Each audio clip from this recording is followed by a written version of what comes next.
Students, आज हम करने जा रहे हैं क्लास 6 का chapter 3 that is fibre to fabric part 4। तो बच्चों, हमने अपने पिछले लेक्चर में पढ़ा था अबाउट द फाइबर। भाई फाइबर क्या होते हैं और कैसे वो फैब्रिक को बनाते हैं, मतलब क्लॉथ को बनाते हैं। हमने यार्न के बारे में पढ़ा था कि यार्न क्या होता है, एक धागा, और धागे में बहुत छोटे छोटे रेशे होते हैं, फाइबर्स होते हैं जो धागे को बनाते हैं। हमने नेचुरल फाइबर और सिंथेटिक फाइबर के बारे में पढ़ा था। सिंथेटिक फाइबर मैन मेड होते हैं जो कि केमिकल सब्सटेंसेस से प्रिपेयर किए जाते हैं, जबकि नेचुरल फाइबर नेचुरल रिसोर्सेज से प्राप्त किए जाते हैं, जैसे प्लांट, एनिमल। प्लांट से हमें क्या मिलता है, कॉटन, जूट, और एनिमल से हमें मिलते हैं wool and silk fibre. These are the natural fibres. फिर उसके बाद हमने कुछ प्लांट फाइबर्स के बारे में पढ़ा था, जैसे कॉटन। कॉटन हमें कहाँ से मिलती है, कॉटन प्लांट से। तो हमने पढ़ा था कि कॉटन प्लांट्स खेतों में कब ग्रो किए जाते हैं, कौन सा इसको क्लाइमेट चाहिए, कैसी मिट्टी में कॉटन प्लांट ग्रो करता है। तो उसके बाद हमने जूट प्लांट के बारे में पढ़ा था कि जूट प्लांट कौन से स्टेट्स में सबसे ज़्यादा होता है।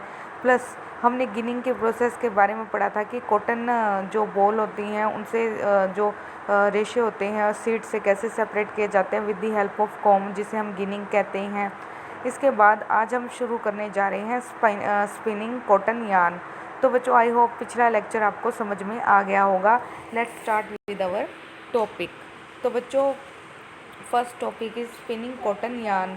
तो बच्चों, आपने क्या करना है, spinning cotton yarn. You can try making cotton yarn yourself. तो बच्चों, आप खुद भी यार्न को, एक धागे को, मतलब कॉटन से एक धागा बना सकते हो। कैसे बना सकते हैं, let's do activity 4। Hold some cotton wool in one hand.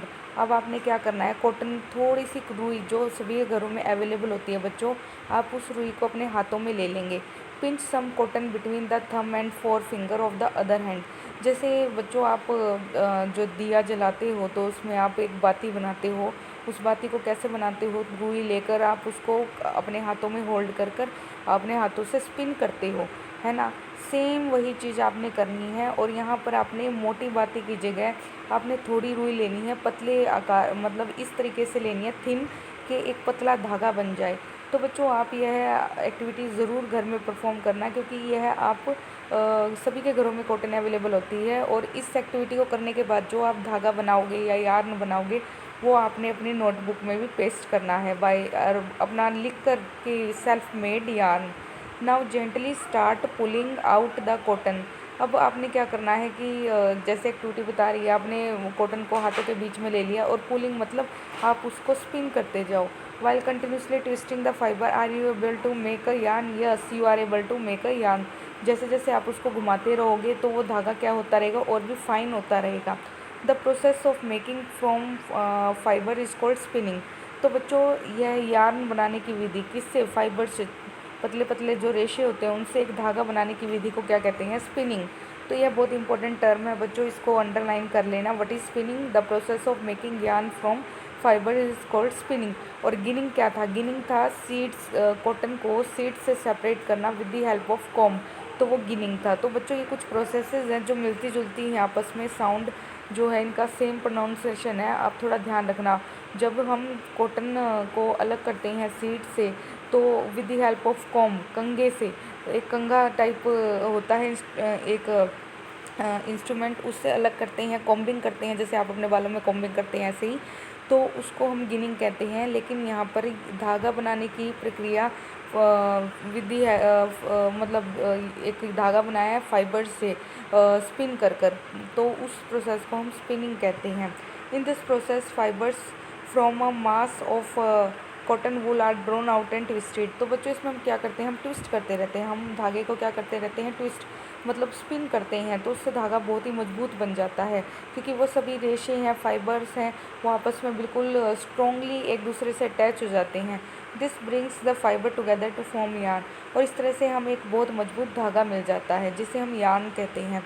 A simple device is used for spinning is a hand spindle also called takli. तो बच्चों, हम जो एक स्पिनिंग के लिए हाथों से तो हम सारे धागा बना नहीं सकते, it's very difficult for us. और आपने देखा है कि हम कितना धागा यूज़ करते हैं in making bedsheet, clothes and so many products तो वहाँ पर हम अगर हाथों से बनाने लगे तो हमें कई साल लग जाएंगे। तो बच्चों यहाँ पर कुछ स्पेशल इंस्ट्रूमेंट्स होते हैं जिनकी वजह से हमें क्या धागा बनाने में बहुत ईजी होता है। तो एक तो है टकली, another hand operated device use for spinning is charkha. तो चरखा तो बच्चों आपने छोटे होते से ही देखा होगा कि जैसे महात्मा गांधी जी हैं वो चरखा चलाते थे, और आज भी चरखा आपको जब कभी कहीं पर आप किसी विज़िट करते हो ऐसी जगह को जहाँ पर आपको अपनी संस्कृति की झलक मिलती है, तो वहाँ पर आपको चरखा ज़रूर रखा हुआ मिलेगा। तो चरखा हमारी संस्कृति को भी, हमारे कल्चर को भी रिप्रेजेंट करता है। तो another hand operated device is use for spinning is charkha. तो बच्चों याद रखना, takli and charkha is two devices which is use for spinning. तो use of charkha was popularised by Mahatma Gandhi as a part of independence movement. तो बच्चों चरखा का सबसे ज़्यादा प्रचलन किसने किया था? महात्मा गांधी ने। वो अपने जो हाथ से, आपने देखा होगा कि महात्मा गांधी जो सूती वस्त्र ही पहनते थे, कॉटन के जो क्लॉथ्स हैं वही, एक धोती उनकी कॉटन की होती थी और वो खुद उसको बनाते थे। कैसे? चरखे के द्वारा वो कॉटन को क्या करते थे, यार्न में कन्वर्ट करते थे, और यार्न से फिर क्या बनते थे, उनके क्लॉथ्स बनते थे। तो बच्चों महात्मा गांधी ने चरखे की शुरुआत तो वहीं से इम्पोर्टेंट है, जब से हमारे देश की आज़ादी हुई है, तभी जब महात्मा गांधी थे वो चरखे का बहुत यूज़ करते थे अपने जो कॉटन क्लॉथ्स के लिए। He encourage people to wear clothes made up of homespun yarn termed as khadi and soon imported cloth made in the mills of Britain। तो बच्चों खादी, जिसे आज हम खादी के नाम से जानते हैं, वो एक्चुअली है क्या? वो कॉटन क्लॉथ्स हैं जो किससे बने हैं? कॉटन से। तो उस टाइम तो चरखे का यूज़ किया जाता था। तो चरखा जो क्या करता था, स्पिनिंग का काम करता था और एक धागा बनाने में हेल्प करता था, यार्न बनाने में हेल्प करता था बच्चों। तो उस टाइम चरखा बहुत ही यूज़ किया जाता था और महात्मा गांधी ने भी लोगों को एनकरेज किया कि वो ज़्यादा से ज़्यादा क्या करें, खादी का यूज़ करें। खादी क्या होती है? कॉटन क्लॉथ्स को जो हम खादी के कहते हैं, और खादी के वस्त्र हमारे लिए बहुत ही अच्छे होते हैं। इवन आप समर जो होती है, अपनी समर में हम ज़्यादातर कॉटन क्लॉथ्स को ही प्रेफर करते हैं, तो स्पेशली खादी वस्त्र को। तो हमें अभी भी जो ये सिंथेटिक क्लॉथ्स हैं, हमें उनसे परहेज़ करना चाहिए। हमें हमारी जो संस्कृति है उसको दिखाना चाहिए और खादी का यूज़ जितना हो सके उतना करना चाहिए। लेकिन हमारी जो न्यू जनरेशन है वो खादी की इम्पोर्टेंस भूलती ही जा रही है। तो बच्चों इसके बाद हमने पढ़ा, यह भी पढ़ा, इसमें लिखा हुआ है कि धीरे धीरे यह this clothes are made in mills of Britain. तो ब्रिटेन की फैक्ट्रीज में भी धीरे धीरे यह खादी बहुत ही प्रचलित हो गई। To popularise and promote khadi, the government of India constitute a body called khadi and village industries commission in 1956। तो बच्चों यह बहुत ही इंपॉर्टेंट चीज़ है जो आपके सामने आ रही है कि खादी को प्रमोट करने के लिए इंडियन गवर्नमेंट ने एक इंस्टीट्यूट बनाया जिसका नाम क्या दिया गया? Khadi and village industries commission in 1956। कब यह लागू हुआ? 1956 में।